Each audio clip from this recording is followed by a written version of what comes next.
Today I get to talk with Jim Merklin. He is a partner at Bober Markey Fedorovich, and he is also the co-chair for the 2025 Greater Akron Heart Walk. Jim, how are you today? I'm terrific, Sarah. Thanks for having me. Yeah, I'm so glad that you could come on, and I feel like this is a super important topic as we were chatting about before. Absolutely. And so go ahead and share with me. Let's go ahead and start with the Heart Walk and what that's all about. I know it's going to be coming up here shortly. Well, the Heart Walk is scheduled for May 31st. It's going to be right here in downtown Akron. Oh, great. We're hoping to attract 2,000 people to come down and walk to show their support for the Heart Association, raise some money to continue to support the research, the good things that the Heart Association is doing. Wonderful. And so people can get involved in that. If someone's watching and they want to get involved, they can put together teams, they can sign up as individuals, they can fundraise. Share a little bit more about that. Absolutely. So if people go to the Heart Association's website, or they can just Google 2025 Greater Akron Heart Walk, that'll take them right to the website. Okay. There are so many opportunities for their companies to form teams, to do fundraising and do little competitions amongst members of the team and show their company spirit as well as showing their support for the Heart Association. They can do it through their companies. They can do it through their family and their friends. They can do it through other organizations that they might participate in, like their churches or their synagogues. Or even in my case, I belong to a running group called the Blue Line Beginners, and I've asked them to join up with us and help us raise some money too. I love that. Okay. So if someone wants to find more information about the Heart Walk, they can just go to the American Heart Association page? Yes. Okay. Wonderful. Jim, I want you to share a little bit about the initiative that the American Heart Association has right now to try to get one person in every household to know CPR, which I think is really important. Go ahead and share some statistics and then share about that initiative. Sure. Something that I did not know before I got involved as a volunteer for the Heart Association was that 350,000 people every year have a cardiac arrest that's not in a hospital setting. Wow. And 23,000 of those are children. And 90% of those 350,000 people die. And why do they die? Because people don't know how to give CPR. Yeah. And so one of our huge initiatives with the American Heart Association is to train one person in every household in America to do CPR. Not necessarily just to save a life, but at least to extend a life long enough so that a professional can get to your house and can help you save that person's life. Exactly. We were chatting about this earlier. So it's not always that you're going to be the one saving the life, but you might extend their life till the EMS can get there and work on them. And it's such an important and actually fairly simple thing to learn if we can learn it. So it really is. And one of the things that intimidates people sometimes is that they think of CPR, they see what they saw on TV. Right. And that's not only doing chest compressions, but giving mouth-to-mouth resuscitation. Well, the Heart Association is now teaching people that you really need to focus on the chest compressions. Mm-hmm. Don't worry about the mouth-to-mouth resuscitation. Now, it's a little different with children, but with adults, if you focus on the chest compressions, you can extend their life by several minutes until a professional can get there and they can do everything that's necessary.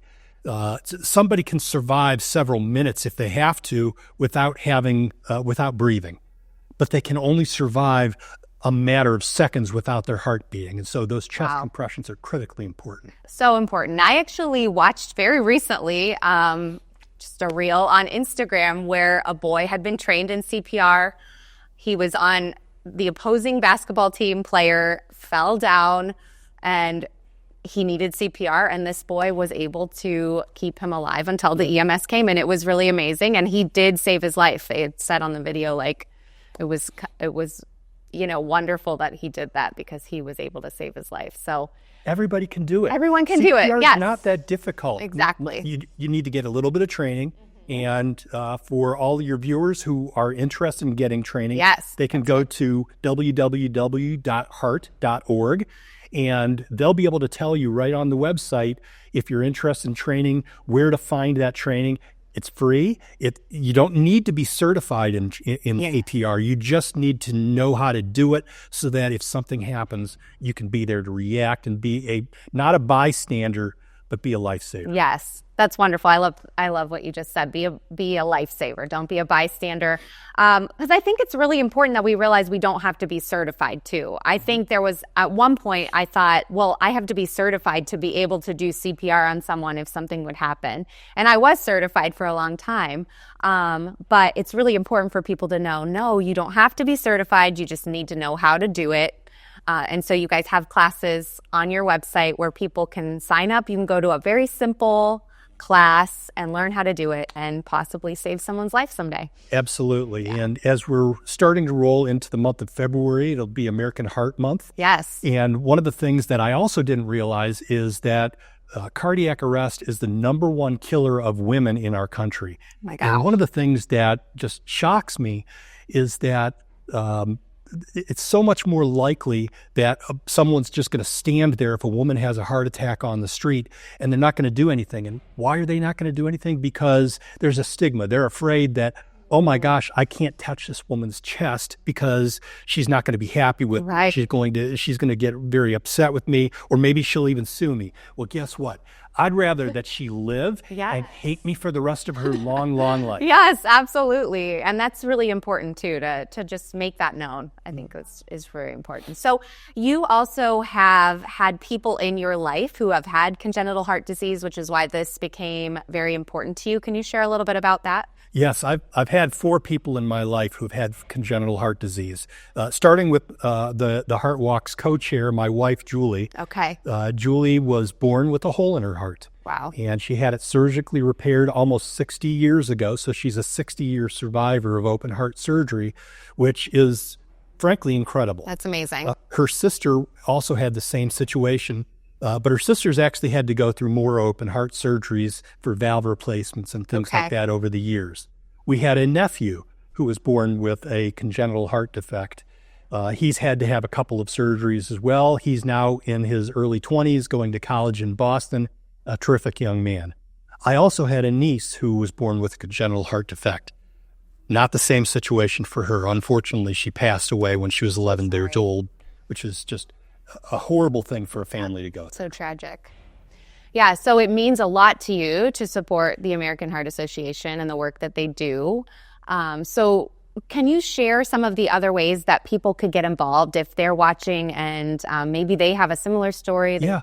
The Greater Akron Heart Walk is one of those things where we're trying to bring people in the community. What we found is that everybody has some connection to heart disease. Okay. And so do it to support your family members, your friends that have been through this. As I've talked with people in my own company, Bober Markey Fedorovich, what I found is that there are so many people that already have connections to heart issues, where they had one person had a mother who just recently passed away as a result of cardiac arrest.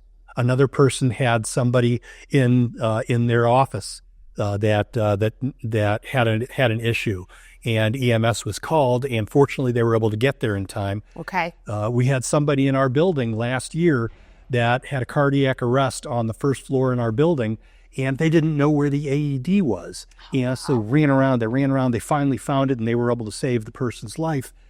But the automatic defibrillators are so important for companies to invest in, have those in your offices, because you're only going to get seconds, and those seconds really matter.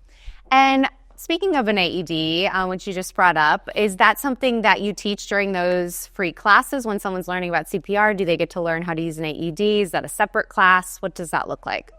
The CPR classes do teach how to use the AEDs. Those AEDs are really simple. They come with very simple instructions that tell you place pad here, and they are oral. So when you turn it on, it'll tell you. It'll talk to you. It'll talk you through the whole process. But the most important part is call first. So everybody's got a cell phone. Put your cell phone on speaker. Dial 911 while you're giving the chest compressions and while you're doing the AED if you need to do the AED. Okay. Really good tips. I feel like for everyone who's watching, that's something that we can all do.